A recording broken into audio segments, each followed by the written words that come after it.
Everyone, so today I'm going to be sharing with you a bit about Forex trading.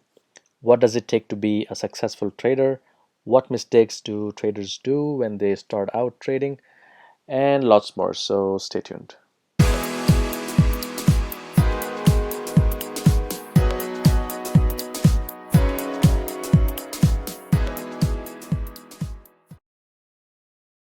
Hello and welcome back, everybody. So let's take a look at what Forex trading is all about.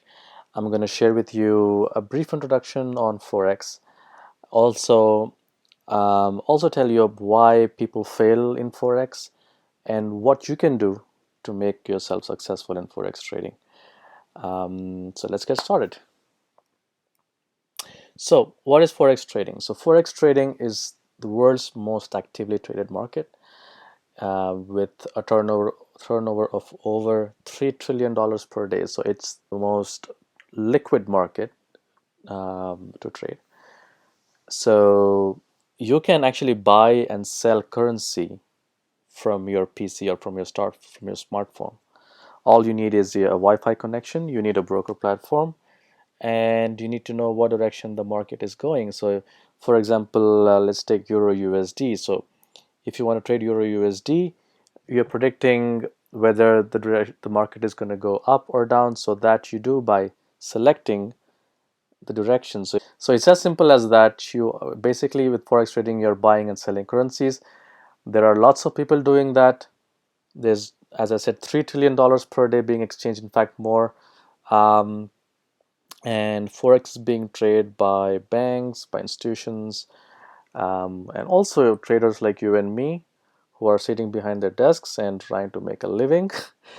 And the market is open 24 hours a day, 5 days. So if it's that easy to trade by just clicking buy or sell on your phone or on your laptop on a broker platform with some money invested, why is it that a lot of forex traders lose money?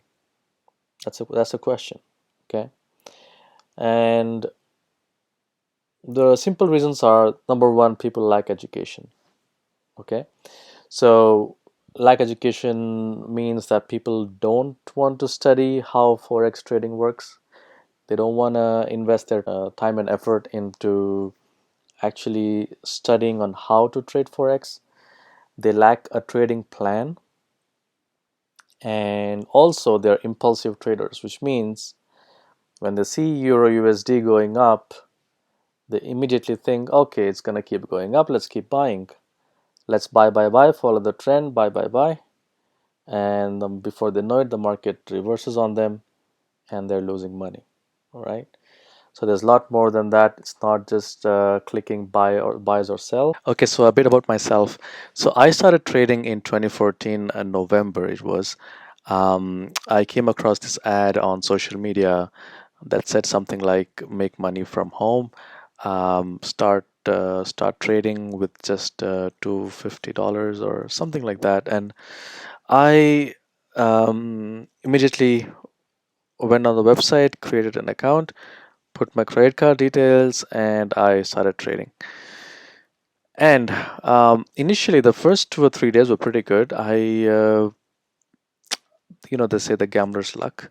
So I had that for the first, maybe the first 3 days, yeah.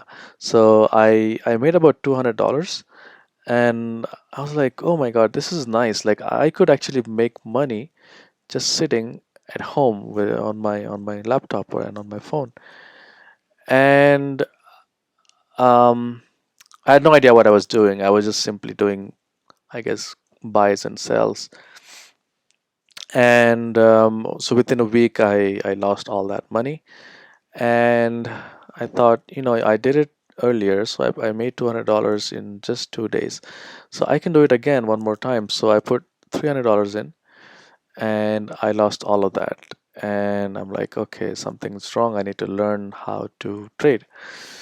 So I said, and somebody told me, if you put in more money, you can actually have low risks because if you have more capital, you have more freedom to make mistakes. So I think I put $3,000 the next time, and I didn't lose all that money at once. It took me about 3 or 4 months to lose. I had winning days and losing days, but by the end of 3 or 4 months, I pretty much lost all that money as well. And then I thought, okay, so mm, I have to do something about that. Like I need to learn how to trade or I should stop trading. So I went ahead and I learned how to trade because I thought the idea of sitting at home and you know s- just trading and making money sounds fantastic. Um, and I wanted that actually, and I liked traveling. I liked just being outside whenever I wanted, and not having tied down to a schedule. So um, I learned how to trade and I put real money again in another account. But slowly I started getting better. So first things I did was I looked into price action. I looked into candlestick patterns. I think they were the most important aspect of trading for me. And I didn't really focus too much on indicators and other things. Um, Personally, I felt that it's more important to look at candlestick patterns, and I was observing other traders who are doing pretty well without a lot of indicators, and that got me interested as well. So yeah, so after 4 years or 5 years actually, here I am. I trade full time now. I don't do anything else besides trading. I love what I do, and I think I'm gonna continue to do it. So lack of education, guys. This is why people fail in trading is because they have no education.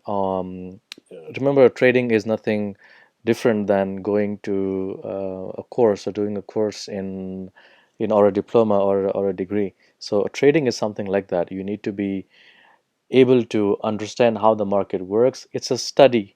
So technical analysis is not just looking at the charts and predicting the moves. It's basically understanding the deeper aspects of how the trends happen and what a pullback is and what a support resistance is and learning about few indicators and so on and so forth. So it's a whole a program that you need to be committed to study and keep studying so it doesn't end. Markets always teach you something every day.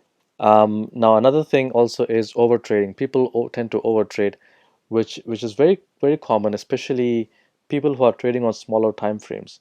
Like the 5 and 10, 15-minute charts, because the market is moving so much, they think there's always an opportunity to trade, and they overtrade continuously for days and weeks, and then they end up losing money, and then they ask, why am I losing money when they have all the strategies in place?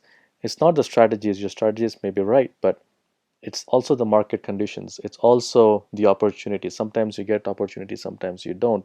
Sometimes you create the opportunity in your head thinking that this could be an opportunity, and that happens when you're sitting in front of your laptop for a long time and looking at those small candlesticks or 5 or 10 minutes, the smaller time frame candlesticks, and that tends to happen a lot. So to overcome that, I think the main thing you have to do is look at higher time frames, look at the market in the bigger picture, wait for your levels, and have a limit of 2 or 3 trades per day you want to look at, not more than that, or maybe 7 to 8 setups a week, and that's pretty much it. That's pretty good. And the other thing is complicating the charts. A lot of people complicate the charts because they try to overstudy. That's another thing. So there's lack of education and there's also over education, which means you're using everything that you studied, all the indicators in the world that got information from somewhere, and you're trying to use all of them in a chart. And that tends to complicate everything because you don't just look at the chart neatly. You cannot even understand because each indicator is telling you something, and you just end up losing money. I'll show you what a complicated chart looks like. So this is what a messy chart looks like. So this is actually a real chart from somebody who's trading S&P 500, and yeah, it looks pretty messy, right? So we can barely look at the price. I mean, there's hardly, so basically, yeah, you can see these ones here, the numbers here, but other than that, it's just all sorts of lines and more lines and graphs and MACD and your Burger King. Just kidding. So yeah, that's a complicated chart, and that's a neat chart. This is my chart, by the way. I'm not praising myself, but I think this is how a chart should look like. You could have more lines, of course, or probably another indicator at the bottom. But really, what you want to be able to see is you want to see the price patterns. You want to see candlestick formations. You want to be able to see the prices clearly. Okay, and this just gives you not just a clarity of mind, but also it helps you to um, understand what's happening in the market. Okay, so let's move forward. So the third thing is greed, failure to manage risk, and having unrealistic expectations. Now, greed is actually linked to overtrading. So greed leads to overtrading, and overtrading leads to more greed, and they're all sort of connected. Okay, so why do you get greedy is because you think you're doing good and you want to make more progress by doing more trading and basically just trading every single asset that's on the market and making money off everything that you see. So guys, this was part one of this video. I'm going to be uploading part two as well, and in part two you will be um, studying more on the different types of forex analysis, and also we have another important topic coming, which is how to succeed in forex. That's coming right up.